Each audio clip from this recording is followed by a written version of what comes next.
అస్సలాము అలైకుం అందరికీ నమస్కారం. Welcome to my channel. ఈరోజు మనం బెల్లపు అరిసెల్ని పర్ఫెక్ట్‌గా ఎలా చేసుకోవాలో చూసేద్దాం.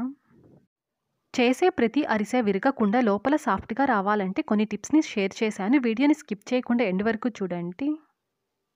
ఈ అరిసెల్ని ప్రిపేర్ చేయడానికి మనం ముందుగా బియ్యాన్ని నానబెట్టుకోవాలి. నేనైతే ఇక్కడ 2 కేజీస్ వరకు బియ్యాన్నైతే తీసుకున్నాను.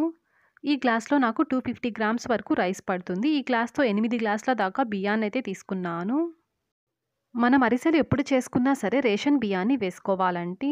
పాలిష్ పట్టనటువంటి బియ్యాన్ని మనం వేసుకున్నామంటే అరిసెలు బాగా మెత్తగా ఉంటాయి. నేనిక్కడ రేషన్ బియ్యాన్ని 2 కేజీల వరకు తీసుకున్నానండి. ఈ రైస్‌ని 2 లేదా 3 సార్లు వరకు వాటర్‌తో బాగా వాష్ చేసుకున్న తరువాత ఇందులో కొద్దిగా వాటర్‌ని వేసుకొని మినిమమ్ 15 గంటల పాటైనా ఈ బియ్యాన్ని నానబెట్టుకోవాలి. బియ్యాన్ని 15 గంటల పాటు నానబెట్టాలి అనేసి అలాగే నానబెట్టేయకూడదండి. మధ్య మధ్యలో 4 గంటలకు ఒకసారి వాటర్‌ని మారుస్తూ ఉండాలి. నేను బియ్యాన్ని నానబెట్టుకున్న తరువాత నేను మీకిక్కడ చూపిస్తున్నానండి. ఇలా బియ్యం నానిన తరువాత ఇందులో ఉండే వాటర్‌నంతా పూర్తిగా వంచేయాలి. మిక్సీలో వేసుకొని గ్రైండ్ చేసుకునే దానికంటే మిల్లుకి తీసుకెళ్ళి మనం పిండిని పట్టించుకున్నామంటే అరిసెలు బాగా మెత్తగా ఉంటాయండి. మిక్సీలో వేసుకొని గ్రైండ్ చేసుకునే వాళ్ళైతే ఒక కాటన్ క్లాత్ మీద ఈ బియ్యాన్ని వేసుకొని జస్ట్ అలా తుడిచి గ్రైండ్ చేసేసుకోండి. మిల్లుకి తీసుకెళ్ళి పిండిని పట్టించే వాళ్ళైతే జస్ట్ ఈ బియ్యంలో ఉండే వాటర్‌ని వంచేసి ఇలాగ టిఫిన్‌లో వేసేసుకొని తీసుకెళ్లడమే అండి. ఆరబెట్టాల్సిన అవసరం ఏమీ లేదు.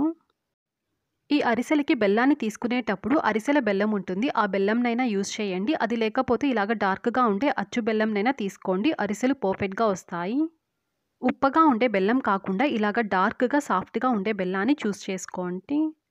ఇక్కడ నేను 900 గ్రామ్స్ వరకు బెల్లాన్నైతే తీసుకున్నాను. ఈ బెల్లాన్ని వీడియోలో చూపిస్తున్న విధంగా చాకుతో తురుముకోండి. ఇదే విధంగా మొత్తం బెల్లాన్ని తురుముకొని పక్కన పెట్టుకోండి. నేనిక్కడ మొత్తం బెల్లాన్ని తురుముకున్న తర్వాత చూపిస్తున్నాను. మిల్లులో ఆడించిన పిండైనా సరే, మిక్సీలో వేసుకొని మనం గ్రైండ్ చేసుకున్న పిండైనా సరే మనం జల్లించుకోవాలండి. ఇది మాత్రం కంపల్సరీగా గుర్తుపెట్టుకునే టిప్ అండి. ఇలా చిన్న హోల్స్ ఉండే జల్లెడ తీసుకొని జల్లించుకోండి. మిల్లులో ఆడించిన పిండి ఏముందిలే సాఫ్ట్‌గా ఉంటుంది అనేసి జల్లించకుండా ఉండొద్దండి. అలా జల్లించకుండా మీరు చేశారంటే అరిసెలు విరిగిపోతాయి. మీకు అరిసెలు సాఫ్ట్‌గా కూడా ఉండవు. నేనెందుకు అలా చెప్తున్నానంటే పిండిని నేను మిల్లులో ఆడించుకున్నాను. జల్లించుకున్న తర్వాత చూపిస్తున్నాను చూడండి. ఇక్కడ నాకు కాస్త పిండి బరకగానే ఉంది. అందుకనేసి పిండిని మనం మిల్లులో ఆడించుకున్నా సరే కంపల్సరీగా జల్లించుకొని తీసుకోవాలి. మనం తీసుకున్న 900 గ్రాముల బెల్లానికి 1.5 కేజీల బియ్యం అయితే కరెక్ట్‌గా సరిపోతుంది. మనం అరిసెలు ఎప్పుడు చేసినా సరే బియ్యపు పిండిని కాస్త ఎక్కువగా తీసుకోవాలండి. అందుకనేసి నేను 2 కేజీల వరకు బియ్యాన్నైతే తీసుకున్నాను. అరిసెలకి ఎప్పుడు పిండి అనేది తడిగా ఉండాలండి. అందుకనేసి పిండిని జల్లించిన వెంటనే చేత్తో ఇలాగ గట్టిగా ప్రెస్ చేయండి. ఇలా చేయడం వల్ల మనకి పిండి అనేది త్వరగా డ్రై అవ్వకుండా ఉంటుంది. ఇక్కడ మనకి పిండి రెడీ అయిపోయిందండి. ఇప్పుడు మనం పాకంని ప్రిపేర్ చేసుకుందాం. దానికోసం స్టవ్ ఆన్ చేసి అడుగు భాగం మనకి మందంగా ఉండే అల్యూమినియం పాత్రని పెట్టుకోండి.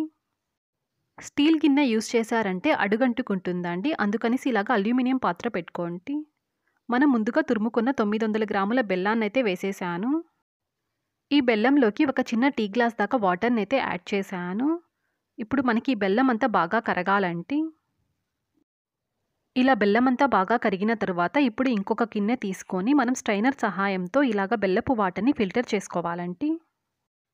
ఇలా ఫిల్టర్ చేయడం వల్ల బెల్లంలో ఏదైనా నలకలుంటే వాటిని సెపరేట్ చేసుకోవచ్చు. అలాగే కరగనటువంటి బెల్లం ఉంటుంది కదా! ఆ బెల్లంని కూడా మనం సెపరేట్ చేసుకోవచ్చండి. కరగని బెల్లం ఉంటుంది కదా! ఆ బెల్లంని ఈ వీడియోలో చూపిస్తున్న విధంగా స్పూన్‌తో ఇలాగ కలపండి కరిగిపోతుంది.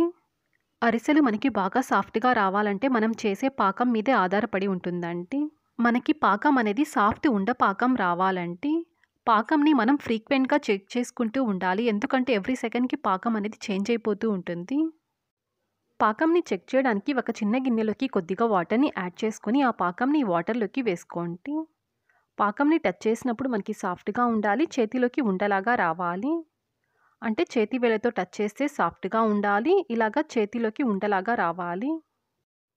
ఈ వీడియోలో చూపిస్తున్న విధంగా పాకంని ప్రిపేర్ చేసుకోండి. అప్పుడు మీకు అరిసెలు పర్ఫెక్ట్‌గా వస్తాయి. పాకం కాస్త తక్కువైతే అరిసెలు విరిగిపోతాయి. పాకం కాస్త ఎక్కువైతే అరిసెలు గట్టిగా అయిపోతాయండి. ఇలా పాకాన్ని రెడీ చేసుకున్న తరువాత ఇందులోకి కొద్దిగా పిండిని వేసుకుంటూ గరిటెతో కలుపుకోవాలండి. వెంటనే పిండిని వేసుకోండి లేకపోతే పాకం చేంజ్ అయిపోతుంది. ఈ పాకంలోకి ఎంత పిండి పడుతుందో అనేసి మనం చెక్ చేసుకుంటూ కొద్దిగా వేసుకుంటూ గరిటెతో కలుపుకోవాలి. పిండిని వేసుకుంటూ గరిటెతో కలుపుకోవడం అంటే చాలా కష్టం. అందుకనేసి పిండి వేయడానికి ఎవరైనా హెల్ప్ తీసుకోండి మంచిది. ఎప్పుడు అరిసెలు చేసుకున్న బియ్యపు పిండిని కాస్త ఎక్కువగా తీసుకోండి. పాకం ఎక్కువయ్యి పిండి తక్కువైతే అరిసెలు రావండి. అందుకనేసి కాస్త ఎక్స్‌ట్రా బియ్యపు పిండిని పక్కన పెట్టుకోండి. ఎప్పుడో గ్రైండ్ చేసి పెట్టుకున్న యాలకుల పొడి కాకుండా అప్పటికప్పుడే దంచుకొని యాలకుల పొడిని వేసుకోండి. ఫ్రెష్‌గా ఉంటుంది. మంచి స్మెల్ ఉంటుంది. సగం పిండిని వేసేసిన తరువాత స్టవ్‌ని ఆఫ్ చేసేసి తర్వాత ఎంత పడుతుందో అంత పిండిని వేసుకొని కన్సిస్టెన్సీ ఈ విధంగా ఉండేలాగా పిండిని ప్రిపేర్ చేసుకోండి. పిండి కన్సిస్టెన్సీ మరీ గట్టిగా కాకుండా కాస్త సాఫ్ట్‌గా ఉండేలాగా కలుపుకోండి. ఈ పిండిలోకి 2 టేబుల్ స్పూన్ల దాకా నెయ్యిని వేసుకోండి. మీకు పిండి కన్సిస్టెన్సీ కాస్త పల్చగా అనిపిస్తే మీకు బియ్యపు పిండి తక్కువైనట్టండి. అప్పుడు పిండిని యాడ్ చేసుకోండి. ఒకవేళ మీకు పిండి కన్సిస్టెన్సీ గట్టిగా అయితే పాకం తక్కువైనట్టు. అలాంటప్పుడు మెత్తటి ఉండ పాకాన్ని ప్రిపేర్ చేసుకొని అందులోకి వేసుకొని పిండిని కలుపుకోండి. దీన్ని ఒక 5 నిమిషాల పాటు చల్లారనివ్వండి. 5 నిమిషాల పాటు చల్లారిన తరువాత మీకు ఇక్కడ పిండి చూపిస్తున్నాను. ఈ పిండిని మరీ ఎక్కువసేపు మనం చల్లారబెట్టామంటే డ్రై అయిపోతుంది. అందుకనేసి వెంటనే వీటితో మనం అరిసెల్ని ప్రిపేర్ చేసుకోవాలి.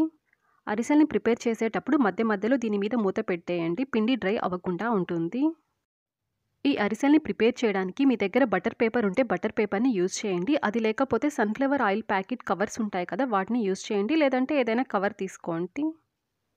ఈ కవర్ పైన కొద్దిగా ఆయిల్ లేదంటే నెయ్యిని అప్లై చేసుకొని పిండి ముద్దని తీసుకొని మరీ లావుగా కాకుండా మరీ పల్చగా కాకుండా మీడియం సైజులో ఉండేలాగా అరిసెల్ని ఒత్తుకోండి. మీరు ఆయిల్ ప్యాకెట్ కవర్స్ని యూజ్ చేస్తే ఆయిల్ని అప్లై చేయాల్సిన అవసరం ఏమీ లేదండి. ఆ ప్యాకెట్స్కి పిండి అనేది అంటుకోదు. అరిసెల్ని మనం ఈజీగా ఒత్తుకోవచ్చండి.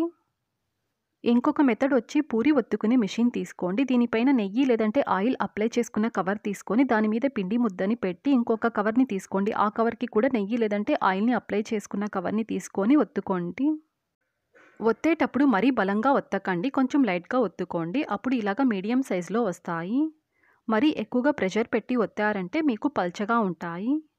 ఇలా మీడియంగా రావాలంటే కొంచెం లైట్గా ఒత్తండి. నేను తీసుకున్న 2 కిలోల బియ్యపు పిండిలో మిగిలిన పిండి అండి ఇది. దాదాపు అరకిలో వరకు బియ్యపు పిండి మిగిలింది. అంటే మనం తీసుకున్న 900 గ్రాముల బెల్లానికి 1.5 కిలోల బియ్యపు పిండి అయితే కరెక్ట్‌గా సరిపోతుందండి. ఈ మిగిలిన బియ్యపు పిండితో మనం దోసల్ని ప్రిపేర్ చేసుకోవడానికి యూజ్ చేసుకోవచ్చు. అలాగే దీన్ని మనం ఆరబెట్టామంటే పప్పు చెక్కల్ని చేసుకోవడానికి కూడా పొడి బియ్యపు పిండి కింద వాడుకోవచ్చు. ఇంకొక ముఖ్యమైన టిప్ ఏంటంటే సగం అరిసెల్ని చేసుకున్న తరువాత పిండి అనేది చల్లారి డ్రై అవుతుంది. అంటే ఇలాగ గట్టి పడుతుంది. అలాంటప్పుడు అరిసెలు చేశారంటే విరిగిపోతాయి. అందుకనేసి పల్చటి మజ్జిగని చల్లుకుంటూ పిండిని కలుపుకొని అరిసెల్ని చేసుకోండి. ఇక్కడ మనకి మజ్జిగ అనేది పల్చగా ఉండాలండి. ఒకేసారి మొత్తం మజ్జిగ వేసేయకుండా చేతి వేళ్లతో ఇలాగ చల్లుకోండి. జస్ట్ మనం ఇక్కడ పిండిని తడుపుకుంటున్నాము. ఈ ప్రాసెస్‌లో మనం పిండిని కలుపుకొని అరిసెల్ని ఒత్తుకున్నామంటే మనకి విరిగినట్టుగా ఏమీ రావండి. బాగా సాఫ్ట్‌గా వస్తాయి.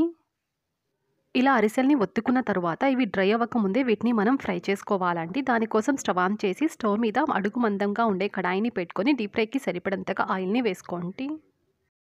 ఆయిల్ హీట్ అయిందో లేదో తెలుసుకోవడానికి కొద్దిగా పిండి ముద్దని ఆయిల్‌లో వేసుకున్నప్పుడు ఇలాగ పైకి తేలాలండి. ఇలా పర్ఫెక్ట్‌గా ఆయిల్ హీట్ అయినప్పుడు అరిసెల్ని వేసుకొని ఫ్రై చేసుకోవాలి. అరిసెలు ఫ్రై అవ్వడానికి పెద్దగా టైం ఏం పట్టదండి. అందుకనేసి మంటని మీడియం ఫ్లేమ్‌లో పెట్టుకొని ఈ అరిసెల్ని ఫ్రై చేసుకోండి. ఇదిగో చూడండి, ఈ వీడియోలో చూస్తున్న విధంగా మనకి అరిసె అనేది బాగా పొంగాలండి. ఇలాగ పొంగితే అరిసెలు గట్టిగా లేకుండా సాఫ్ట్‌గా బావుంటాయి. అరిసెలు ఒత్తుకోవడానికి ఈ విధంగా గరిట ఉంటే ఈ గరిటని యూజ్ చేసి అరిసెల్ని ఒత్తుకోండి. చిల్లుల గరిట ఉన్న దాంతో కూడా మనం అరిసెల్ని ఒత్తుకోవచ్చండి. ఈ వీడియోలో చూపిస్తున్న విధంగా అరిసెల్ని ఒత్తుకోండి. అరిసెలో ఉండే ఎక్సెస్ ఆయిల్‌ని మనం సెపరేట్ చేసుకోవచ్చండి. ఇదే ప్రాసెస్‌లో మిగతా అరిసెలన్నిటిని వేసుకొని ఫ్రై చేసుకోండి. మనం తీసుకున్న కడాయికి ఎన్ని అరిసెలు పడతాయో అన్ని అరిసెల్ని వేసుకొని ఫ్రై చేసుకోండి. నువ్వులు వేసుకొని అరిసెలు చేసుకునే వాళ్ళైతే మనం పాకం పట్టిన తర్వాత పిండి వేస్తాం కదా, ఆ పిండితో పాటు నువ్వుల్ని వేసుకొని పిండిని కలుపుకోండి. లేదంటే అరిసెల్ని ఒత్తేటప్పుడు మనం పిండి ముద్దని నువ్వుల్లో డిప్ చేసుకొని కూడా ఒత్తుకోవచ్చండి. ఇలా కూడా ట్రై చేయొచ్చు. నేను చెప్పిన టిప్స్‌తో ట్రై చేయండి. మీకు అరిసెలు పర్ఫెక్ట్‌గా కుదురుతాయి. మీరు అరిసెలు ట్రై చేశాక మీకెలా కుదిరిందో కింద కామెంట్ చేయడం మాత్రం మర్చిపోకండి. ఈ వీడియో నచ్చితే లైక్ చేయండి, సబ్స్క్రైబ్ చేసుకోండి. Thanks for watching.